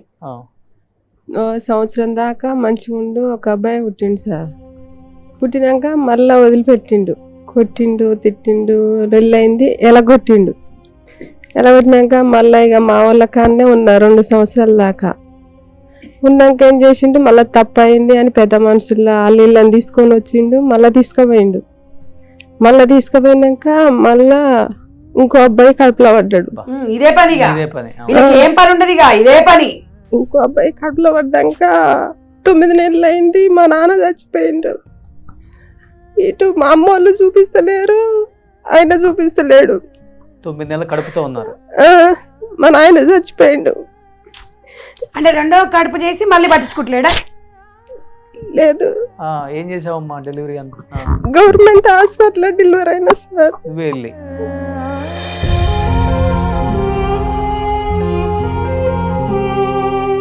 మా నాయనని కూడా చూడలేదు. ఇక తర్వాత కూడా వచ్చి చూడలేదు. మళ్ళీ పెద్ద మనుషులు పెట్టి కేసు పెట్టినాం, పంచాలు చేసినాం, ఇట్లా కోర్టుకి వేసినాం, మహిళా స్టేషన్లో పెట్టినాం.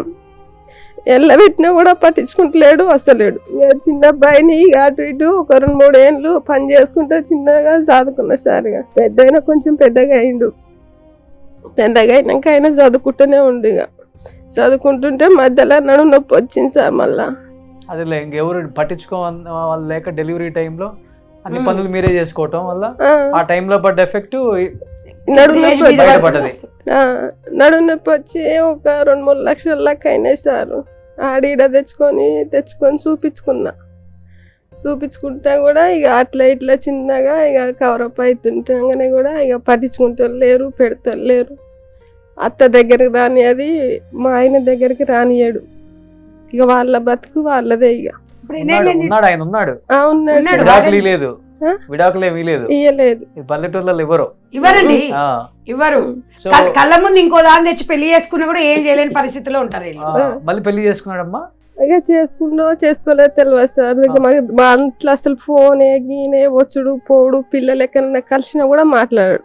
అయ్యయ్యో. మాట్లాడు. ఇక పెద్ద అబ్బాయి 15 సంవత్సరాలు ఉన్నాడు. ఇక అటు ఇటు క్యాటరింగ్ ఆ పనికి ఈ పని పోతాడు, గోళీలు అయ్యి మా ఇంట్లో సంబంధం తెచ్చుకుంటాం సార్. ఇక 17 ఏళ్ళు అయింది వదిలిపెట్టి. 10 సంవత్సరాలు. 10 సంవత్సరాలు ఎంత, 1 సంవత్సరం 2 ఏళ్ళు ఉన్నావు ఆయనతో?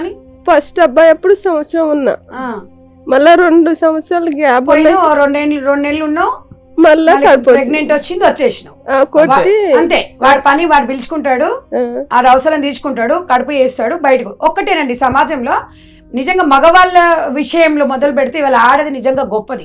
ఎందుకంటే మీరు కడుపులు చేస్తారు, పిల్లలని అంటారు, వదిలేస్తారు రోడ్ల మీద. మీ మానాల మీ సుఖాన్ని మీరు చూసుకుంటారు. ఆడది మాత్రం తల్లి మనసు, పిల్లల్ని వదిలిపెట్టారు, ప్రాణమైన పిల్లల్ని వదిలిపెట్టారు. ఇది మాత్రం గొప్పగా మీరు భావించాలి. నిజంగా ఆమెను చూస్తే ఇలాంటివి ఒక్కొక్కరిని చూస్తుంటే మీకు అర్థం కావట్లేదా? నిజంగా ఇలాంటి వాళ్ళని సమాజానికి పరిచయం చేయడము సిగ్గుచేటు కాదండి, నిజంగా మానవత్వం. సుమన్ టీవీ తీసుకుంది, ఈ మానవత్వం అనేది చాటుకుంటుంది. నిజంగా కూడా ఇలా తెలుస్తుంటే మీకు మనసులో మీకు ఎలాంటి ఫీలింగ్స్ కానీ ఇలాంటి తప్పు చేయొద్దు, భార్య భర్తలు కరెక్ట్గా ఉండాలి అనేది కూడా మీకు ఒక ఆలోచన వస్తుంది. భర్తతో విడిపోయినాక పిల్లల్ని ఎలా సాధాలి? తినేది ఒక స్టోరీ, దానిది ఒక స్టోరీ. ముగ్గురు పిల్లలు, 30 ఏళ్ళు, అప్పుడే ముసలోళ్ళు అయిపోయింది. జీవితం అయిపోయింది, ఏమీ లేదు. పిల్లల్ని కనట్లేదు సంధ్య గారు. ఇప్పుడు అంతా 3-4 ఇయర్స్ అండర్స్టాండింగ్ వచ్చిన తర్వాతే ప్లాన్ చేస్తున్నారు. సో నేను కూడా ఇవాళ ఒకటే చెప్పదలుచుకున్నానండి, అసలు ఊర్లలో పెళ్లిళ్ళు చేస్తారు, గొడవలు కాగానే పిల్లలు పుడితే సర్దుకొని పోతారు. ఏం సర్దుకోపోరండి. దయచేసి మీరు ఇద్దరు కలిసి పిల్లల్ని లీడ్ చేయగలుగుతారనుకుని పిల్లలు కానేసి రోడ్ల మీద వేయకండి, వాళ్ళ జీవితాలు నాశనం చేయకండి. మీ సుఖాల కోసం మెయిన్ మగవాడికే చెప్తున్నా, మీ అవసరం కోసం కడుపు చేసి భార్యను వదిలేసే పరిస్థితులు ఉంటే దయచేసి మీరు అలాంటి తప్పు చేయకండి. ఎందుకంటే ఆడవాళ్ళ జీవితాలను విచ్ఛిన్నం చేయకండి. ఏంటంటే ఆడదంటే ఒక యంత్రమా ఇవాళ? అంటే పిల్లలు ఆమె ఒక్కదానికైనా బాధ్యత, మగవాడికి లేదా? మళ్ళా మగోడు ఒక మగపిల్లగాడు ఉండాలి, మా ఇంటి వారసత్వం అంటారు. ఏది మరి వారసత్వాలు? ఇక్కడ మగపిల్లలు, ఇద్దరు మగపిల్లలు, ఎక్కడ పోయిందండి మీ వారసత్వం? చెప్పండి. సమాజం పిల్లలు అడుగుతుంటారమ్మా నాన్నే? అడుగుతారు కానీ ఏం చెప్తాం, ఏం చేస్తాం, మనం మన పరిస్థితి ఇట్లా వచ్చింది, మనం పట్టించుకుంటలేడు. ఇక మన బతుకు మనం బతకాలంటే ఇక అటు ఇటు. స్కూల్కి వెళ్తున్నారండి? నేను వెళ్తలేను సార్, ఇప్పుడు నడుము నొప్పి వచ్చి ఇప్పుడు 2-3 సంవత్సరాలు పనికి వెళ్తలేను. మంచం మీదే? అంటే బాబు కొంచెం, అమ్మ కూడా పని చేసేది. ఇప్పుడు ఏం చేస్తున్నారు? ఇప్పుడు ఏం లేదు మేడం, ఇప్పుడు మన మిషన్కే పోతున్నావమ్మా? పోతున్నా. ఏ ఊరు మీది? అత్తగారు అడ్లూరు, బైరన్ బండ అమ్మగారు. బైరన్ బండలు నేర్చుకుంటారా? మదర్ ఫౌండేషన్ పెట్టిరు కదా మన నిన్న పెట్టిరు. మదర్ ఫౌండేషన్ లోనే కంటిన్యూ అవుతున్నాం మేడం మేమందరం. ఇక అబ్బాయి అటు ఇటు క్యాటరింగ్ అటు ఇటు పోయి సంబంధం వేస్తాడు. ఇక కంట్రోల్ బియ్యం కొనుక్కుంటాం, అయ్యేది. ఇప్పుడు వీళ్ళ పిల్లలు బాగా బతికింది కుటుంబం, అలాంటిది ఇప్పుడు కంట్రోల్ బియ్యం తెచ్చుకొని ఆడుకొని పిల్లలు చేస్తే తింటుంది తల్లి. అంటే వీళ్ళు ఎంత బాధ, తన మనసులో ఎంత బాధ ఉంటుంది. నా పిల్లలు మొగడు తెచ్చిపెట్టాల్సింది, పిల్లలు కష్టం. చదువుకునే పిల్లలు ఏమో పని చేస్తారు, దున్నలాగా ఉండేమో వాడు మంచిగా తింటున్నాడు, వంతున్నాడు. నాకైనా అంతే సార్. ఇప్పుడు ఇంటర్ అయిపోయింది, పని నేర్చుకొని పనికి వెళ్తున్నారు సార్. నేను ఇప్పుడు నా పాపని చదివించుకుంటున్నాను. చూడండి, ఇద్దరం కలిసి చేసుకుంటాం సార్. నిజంగా రోషన్ గారు, మరి ఇప్పుడు వీళ్ళ తల్లి జీవితం ఇట్లా చూసిన తర్వాత వాడు నిజంగా సమాజంలో రేపు పెళ్లి చేసుకోవాలన్నా, భార్యను గౌరవించాలన్నా అసలు మోరల్ ఎథిక్స్ ఉండవు. ఇంకా ఆడపిల్ల కూడా అసలు భయపడుతుంది, మా అమ్మలాగానే నా జీవితం అవుతుందేమనేది కూడా ఉంటది కదా, ఎఫెక్ట్ ఇస్తుంది కదండి. అంటే అర్థం చేసుకునే అల్లుడు కూడా రావాలి కదా. బిడ్డ మనదైనా అల్లుడు కాదు, కోడలు మన కోడలు బయటిది, కొడుకు మీ ఓడైనా కోడలు. నిజంగా అండి, ఇప్పుడు వీళ్ళ సిచ్యువేషన్ ఏంటంటే ఒక్కసారి ఆలోచించి నిర్ణయం కరెక్ట్ తీసుకోకపోతే లైఫ్ లాంగ్ వాళ్ళ పిల్లలకు కానీ వీళ్ళకి కానీ ఇవన్నీ చూస్తున్నాం కదా. రేపు వాళ్ళ బిడ్డ రేపు పెళ్లి చేసుకోవాలంటే వాళ్ళ అమ్మ జీవితమే మైండ్లో ఉంటుంది. అవును. ఇప్పుడు మీరు మిషన్ నేర్చుకున్నారా? నేర్చుకుంటున్నాను. ఆల్మోస్ట్ మీరు అంతా వచ్చేసిందే? వస్తుంది కనుక ఇప్పుడు ఇంకా మొత్తం మిషన్ ఇంకా కొనుక్కోగలరా? మిషన్ మీకు ఒకటే మిషన్ help కావాలా చేయాలా? మీరు కొనుక్కుంటారా? మీరే కొనియండి సార్. సరే, తప్పకుండా అమ్మా. ఏం పేరు మీ పేరు? మంగమ్మ మేడం. మంగమ్మ, మీ బాధలు మీ కష్టాలు సుమన్ టీవీ అర్థం చేసుకుంటది. మీకు మిషన్ ఒకటి మిషన్ పంపిస్తాము. ఇస్తాము, మీరు దాన్ని కుట్టుకుంటూ మీ పిల్లలతో పాటు మీరు కూడా సహాయం చేస్తూ మీ పిల్లలు మంచిగా పెంచండి. సరే. పిల్లలకి తండ్రి లక్షణాలు రాకుండా మంచిగా ఇంటికి వచ్చే రేపు ఇద్దరు కొడుకులు కదా, అమ్మాయిలను చేసుకుంటే ఎట్లా గౌరవించాలో ఎట్లా చూసుకోవాలనేది నేర్పిండి. నీతితో విలువలతో కూడుకున్న జీవితాన్ని మీరు ఒక ఒంటరి మహిళ పిల్లలకి ఇవ్వాలి. చాలా నేర్పాలి పిల్లలకి. మీరు చాలా మా నేర్పాలి. జీవితం ఇట్లా అయిపోయింది, దాని గురించి మీరు ఎక్కువ ఆలోచించొద్దు. మీ జీవితం భవిష్యత్తు బాగా చూసుకోండి. భవిష్యత్తు చూసుకోండి. ఎదిగేటప్పుడు ఇవన్నీ ఆలోచించొద్దు. మా కష్టం మేము పడతాం. రేపు ఫ్యూచర్ లో ఇల్లు పెళ్లి కూడా- చేసుకున్నా గానీ మాలాగా అవుతుందని మీరు ఆలోచించుకోవద్దు. మమ్మల్ని చూసి మీ మనసు కూడా అలా మారిపోతుందేమో అని మీరు పిల్లల్ని చిన్నప్పటి నుంచే మోటివేట్ చేసుకొని పెంచుకుంటే మంచిది. ఇంకా మీకు చెప్పేవాళ్ళు ఎవరు ఉండరు కాబట్టి డెఫినెట్గా మీరే చెప్పాలి. ఎవరు వచ్చి చెప్పరు, మీ చుట్టాలతో చెప్పరు, మేము వచ్చి చెప్పలేం. కాబట్టి మీరు పిల్లల్ని పెంచుకునే విధానం మీరే మార్చుకోవాలి.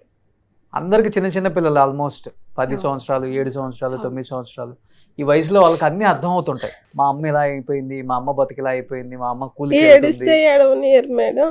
ఇల్లు కూడా లేదు సార్ నాకు.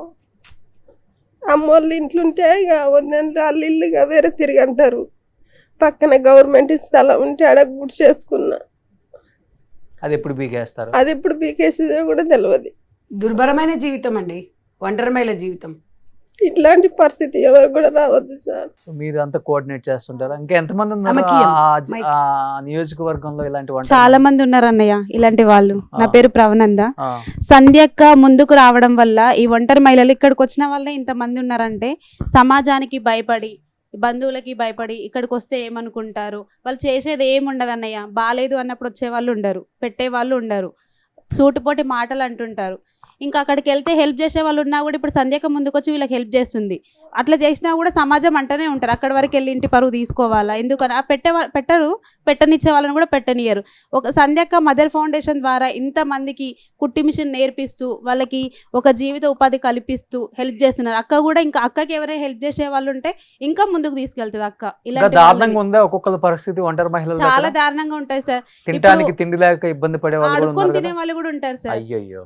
ఊర్లలో కొంచెం హస్బెండ్ చనిపోయినా వదిలేసినా వాళ్ళ ఎదురుగా వచ్చినా కూడా ఈ రోజు ఈమె ఎదురుగా వచ్చింది కదా ఇంకా ఆ పనులు అయిపోయినట్టే అని పని మాలుకొని కూడా ఇంట్లో ఉంటారు అన్నయ్య. వామ్మో. వాళ్ళ ఎదురుగా వస్తే సో వీళ్ళందరినీ మీరు ఆర్గనైజ్ చేస్తున్నారు, అవునండి, మోటివేట్ చేస్తూ టైలరింగ్ నేర్చుకోండి, అవునండి. అట్లీస్ట్ 2 జాకెట్లు స్టిచ్ చేసుకొని బతకొచ్చు. ఇప్పుడు సంధ్యక ముందుకు రావడం వల్ల కనీసం వీళ్ళకి ఓపిక ఉన్నంత వరకు రోజుకి 2 కుట్టినా 400 వస్తాయి. ఎండలో పని చేయలేని వాళ్ళు, హెల్త్ ప్రాబ్లమ్స్ ఉన్న వాళ్ళు ఇంట్లో చేసుకుంటారు. వన్ ఆఫ్ ద రీజన్ ఈ షో స్టార్ట్ చేసింది కూడా అందుకే. మనం అవునండి. అట్లీస్ట్ వాళ్ళ ప్రాబ్లమ్స్ బయటకు అవును. వస్తే ఈ రోజు మిషన్ ఇవ్వడం కూడా అందుకే సార్ చెప్పేది సుమన్ గారు. అక్కకి కూడా ఇంకా ఎవరైనా హెల్ప్ చేస్తే మదర్ ఫౌండేషన్ కి ఇంకా అక్క ముందుకు తీసుకెళ్తది. చాలా మంది బాగుపడతారు కదా. ఆల్రెడీ ఫస్ట్ ఎపిసోడ్ కి 10, సెకండ్ 16, Third థర్డ్ కి కి 6, మళ్ళీ ఇది 4th ఎపిసోడ్ 22, ఇది 22 ఈ యొక్క 5, 27 27. 27 కుట్టు మిషన్లు అందరికి మేము ఫ్రీగా ఇస్తున్నాం అమ్మా. డెఫినెట్గా అందరూ కూడా టైలరింగ్ నేర్చుకుంటున్నారు కాబట్టి మీ పిల్లల్ని కొంచెం మీరు ఇంట్లోనే ఉండి ఆ టైలరింగ్ చేసుకుంటూ ఆ వచ్చే డబ్బులతోనూ వాళ్ళ ఎడ్యుకేషను, మీ ఇంట్లో ఏదో ఇంకా గవర్నమెంట్ ద్వారా వచ్చే బియ్యం, కందిపప్పు అవి ఉంటాయి కాబట్టి తెచ్చుకుంటున్నారు కాబట్టి మా ద్వారా మాకు తోచిన సహాయం మేము చేస్తున్నాం. ఈ ఎపిసోడ్ చూస్తున్న వాళ్ళందరికీ కూడా ఒకటే చెప్తున్నాను, ఎవరికైనా కానీ సహాయం చేయాలనుకుంటే కింద స్క్రోల్ అవుతున్న నెంబర్కి మీరు మీ డీటెయిల్స్ పెట్టి నెక్స్ట్ ఎపిసోడ్స్కి వచ్చే వాళ్ళకి కూడా మీరు ఒక కుట్టు మిషన్ ఫ్రీగా ఇవ్వచ్చు. ఒకటి స్పాన్సర్ చేస్తే జీవితాంతం వాళ్ళు మీ పేరు చెప్పుకొని వాళ్ళ పిల్లల భవిష్యత్తు, వాళ్ళ భవిష్యత్తు, మనందరం ఒకరికొకరు సహాయం చేసుకుంటే ఈ కష్టం ఉండదు. మనిషి అనేవాళ్ళు ఇంత బాధపడటం, ఇలా ఏడవటం, ఇలా మనకు మనమే సహాయం చేసుకోవాలి. ఎవడు సహాయం చేయడం వచ్చి ఇప్పుడు వాళ్ళ బాధ బయటకు వచ్చి చెప్పారు కాబట్టి ఈరోజు మనం వాళ్ళకి సహాయం చేస్తున్నాం. బట్ బయటికి రాకుండా ఎంతమంది ఇంకా పాపం వాళ్ళ భవిష్యత్తు ఏంటి తెలియదు ఎవరికి. సో బయటకు వచ్చిన వాళ్ళకైనా కనీసం మనం మన ద్వారా సహాయం చేద్దాం అనేది నా చిన్న వినతి, అంతకుమించి ఏం లేదు. ఏంటమ్మా ఏదో ఫైనల్గా ఏదో చెప్పాలనుకుంటున్నావు? ఒక పాట పాడాలనుకుంటున్నాను. నీకు పాటలు పాడటం ఇష్టమా? పాడమ్మా. కష్టాల్లో ఉన్నప్పుడు, బాధల్లో ఉన్నప్పుడు మంచిగా పాట పాడాలి. మౌనంగానే ఎదగమని మొక్క నీకు చెబుతుంది, ఎదిగిన కొద్దీ వదగమని అర్థమందులో ఉంది. అపజయాలు కలిగిన చోటే గెలుపు పిలుపు వినిపిస్తుంది. ఆకులన్నీ రాలిన చోటే కొత్త చిగురు కనిపిస్తుంది. మౌనంగానే ఎదగమని మొక్క నీకు చెబుతుంది. ఎదిగిన కొద్దీ వదగమని అర్థమందులో ఉంది. దూరం ఎంత ఉందని దిగులు పడకునేస్తమా, దరికి చేర్చు దారులు కూడా ఉన్నాయిగా. భారం ఎంత ఉందని బాధపడకునేస్తమా, బాధ వెంట నవ్వుల పంట ఉంటుందిగా. సాగర వదనం మొదలవగానే విషమే వచ్చింది. విసుగు చెందగా కృషి చేస్తేనే అమృతమిచ్చింది. అవరోధాల దీవుల్లో ఆనంద నిధి ఉన్నది. కష్టాల భారతి దాటిన వారికి సొంతమవుతుంది. తెలుసుకుంటే సత్యమిది, తలుచుకుంటే సాధ్యమిది. మౌనంగానే ఎదగమని మొక్క నీకు చెబుతుంది. ఎదిగిన కొద్దీ వదగమని అర్థమందులో ఉంది. సూపర్ అమ్మా, సూపర్ సూపర్. గ్రేట్. వచ్చిన అందరికి కూడా థ్యాంక్స్. డెఫినెట్ గా అందరికి కుటుంబ మిషన్లు వస్తాయి. సంధ్యకి మదర్ ఫౌండేషన్ కి థ్యాంక్స్ ఆమెకే చెప్పాలి. నిజంగా గ్రేట్. ఎంత మందిని బయటికి సార్ తీసుకొచ్చారు ఒంటరి మహిళ వితంతువులని గుర్తించిన, ఈ 2 రాష్ట్రాలలో గుర్తించిన ఏకైక వ్యక్తి సంధ్య అక్క అవును. సార్. గ్రేట్. ఆమె సంధ్య మాకు గారు అక్క కాదు సార్, అమ్మ. వస్తారన్నయ్య, కానీ ఒంటరి మహిళలకి భర్త లేని వాళ్ళకి ఏం హెల్ప్ చేయరు వాళ్ళు. మళ్ళీ ఏ మా సంబంధం ఊర్లో లేని సమాజానికి మాకు కావాలి. క్వశ్చన్ వేయాలి మీరు మా కోసం సొసైటీని. ఆలోచించి ఇంత క్వశ్చన్ దూరం చేస్తే తీసుకొచ్చి- ఏమవుతుందో, ఎవరు మా మీద కేసులు పెడతారో, మమ్మల్ని ఇబ్బంది పెడతారో అని ఎవ్వరు కూడా అనుకోవద్దు. క్వశ్చన్ చేయండి. భర్త లేని ఆడిదంటే చులకన అన్నయ్య, ఊర్లో మాట్లాడనివ్వరు. నీకు మాట్లాడే అర్హత లేదన్నట్టుగా చూస్తారు. చులకన చూపు మొత్తం. మరి వాళ్ళు ఓటేసే అర్హత కూడా లేని వాళ్ళే కదా మరి. మరి అప్పుడు అడగండి. ఆ, అంటే మాకు మాకు- మరి ఓటేసి అర్హత మాకు ఎక్కడిదని ఓటేసే అడగండి. అర్హత కూడా లేదండి. మేము బొట్టు లేని వాళ్ళం, లేకపోతే భర్త చచ్చిపోయిన ఆడవాళ్ళం, లేకపోతే భర్త భర్త వదిలేసిన వదిలిపెట్టిన ఆడవాళ్ళు ఆడవాళ్ళం. మాకేం లేదని చెప్పండి. మేము ఓటేస్తే మీరు ఓడిపోతారని చెప్పండి. అంతే కదా. అంతే ఆ? సార్. సో అందరూ ఒంటరి మహిళలు ఇదే చెప్పండి. భర్త లేని వాళ్ళం, భర్త వదిలిపెట్టిన వాళ్ళం First మేము. help చేసి మేము ఓట్లు వేస్తే మీరు ఓడిపోతారు. నిజంగా సుమన్ టీవీ, నేను రోషన్ గారు ఒకటి అడుగుతున్నా, వీళ్ళకి సమాజంలో ఒంటరి మహిళలకి ఒక ఇల్లు ఎందుకు ఇవ్వలేము మనం? గవర్నమెంట్ తరఫున ఎందుకు ఇవ్వలేము మనం? బలహీన వర్గాల మేడం, కన్నా ఈ మీకు- ఒంటరి మహిళ అన్నప్పుడు అర్థమైపోతుంది కదా. కాదండి, అట్లా ఇచ్చారనుకోండి, వీళ్ళకి ఏదైతే అడిగారో అది వచ్చేసింది. మళ్ళీ మన మాట వినరు. వీళ్ళు ప్రతి ఎలక్షన్స్ లో అడుక్కోవాలి. అలా కాదండి, అది మానవత్వం ఓటర్స్ కాదు. అడుక్కుంటూ ఉండాలి. వాళ్ళు చేస్తా అని సమాజంలో మార్పు రావాలి. prolong చేస్తూ ఏ ఉండాలి. రాజకీయ ఏ నాయకుడైనా రాజకీయ సరే- నాయకుడు మైండ్ సెట్ అనేది ఇది అండి. లేదు, మారాలి అది. మారాలి. నేను అనేది ఏంటంటే, నిజంగా మన గురించి ఆలోచించే వ్యక్తి కోసం మీరు ఎన్నుకోవాలి. మీకోసం ఆలోచించే వ్యక్తిని మీరే నిర్ణయించుకోవాలి. నాకు ఏమనిపిస్తుంది ఇప్పుడంటే, ఒంటరి మహిళలో అంటే అందరికి అన్ని ఉండేయండి ప్రూఫ్స్. ఒంటరి మహిళ అని చెప్పుకుంటుంది, పెన్షన్ల కోసం ఒంటరి మహిళ అని చెప్పదు, ఇల్లు కోసం ఒంటరి మహిళ అని అంతే. చెప్పదు, ఎవ్వరు చెప్పరండి. ఇది అర్థం చేసుకోండి. సమాజంలో ఎమ్మెల్యే గారు, సర్పంచ్ గారికి ప్రతి ఒక్కరికి చెప్తున్నా నేను. ఈ షో ద్వారా కూడా ఒకటి చెప్తాను సంధ్య గారు. విజయ్ ఎలక్షన్ క్యాంపెయిన్ చేసేటప్పుడు 1,76,00,000 మంది మహిళలు ఉన్నారు, వాళ్ళందరూ నాకే ఓట్ చేస్తారని చెప్పారు. నేను ఇక్కడ అంటే మహిళలు ఓట్ చేస్తారా చేయని నేను పక్కన పెడితే, అక్కడ క్యాస్టిజం లేదు. వా, తమిళనాడులో క్యాస్టిజం ఉంటే ఒక ఎస్సీ క్యాండిడేట్ విజయ్ గారు, Okay. ఆయన ఈరోజు చీఫ్ మినిస్టర్ అవ్వరు. బా. ఎక్కడైనా చూసారా చరిత్రలో?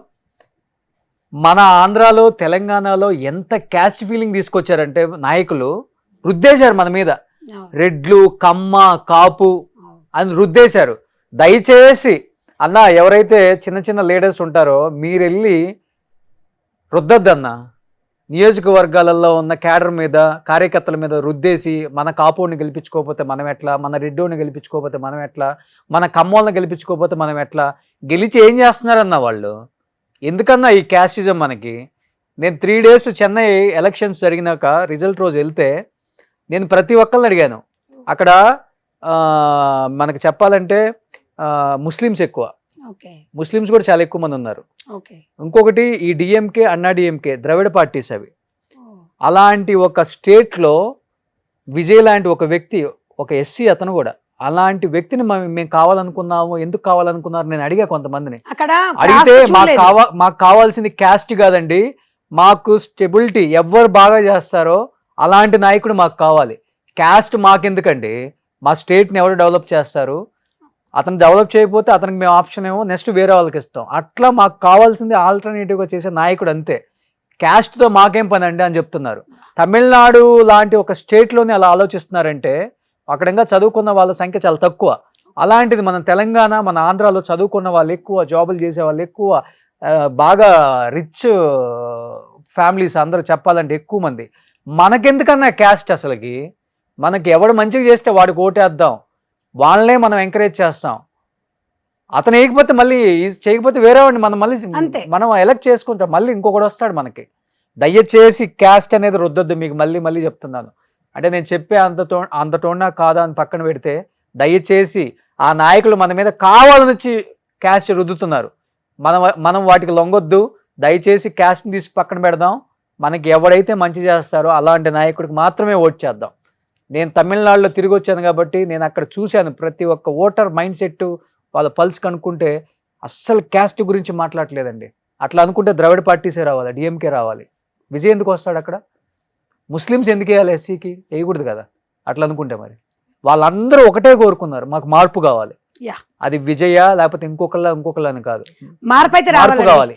తెలంగాణ ఆంధ్ర రాష్ట్రాలలో మార్పు అయితే రావాలి. క్యాస్టిజం తగ్గాలి, క్యాస్ట్ని తగ్గించుకుందాం.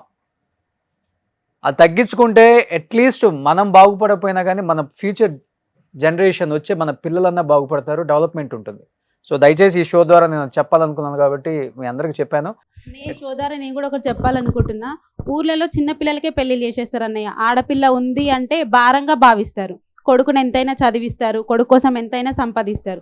కూతురికి పెళ్లి చేయాలి, అది మనలో మార్పు రావాలమ్మా, దానికి నాయకులు ఏం చేయలేరు. అదే అన్నయ్య, మనలో మార్పు రావాలి. ఈ షో ద్వారా అదే చెప్పాలనుకుంటున్నా నేను. కొంచెం చదివిస్తే, ఇంటర్ వరకు చదివిస్తే వాళ్ళకి జ్ఞానం అనేది వస్తుంది. వాళ్ళ కాళ్ళపైన వాళ్ళు నిలబడతారు. ఇట్లా హస్బెండ్ మధ్యలో చనిపోయినా, ఒకవేళ వదిలేసిన వాళ్ళ కాళ్ళ మీద వాళ్ళు నిలబడతారు. సంధ్యకకి మాకేంటన్నయ్య సంబంధం? మా కోసం ఆలోచిస్తుంది, కనీసం తల్లిదండ్రులు ఆలోచించలేకపోతున్నారు ఊళ్ళలో.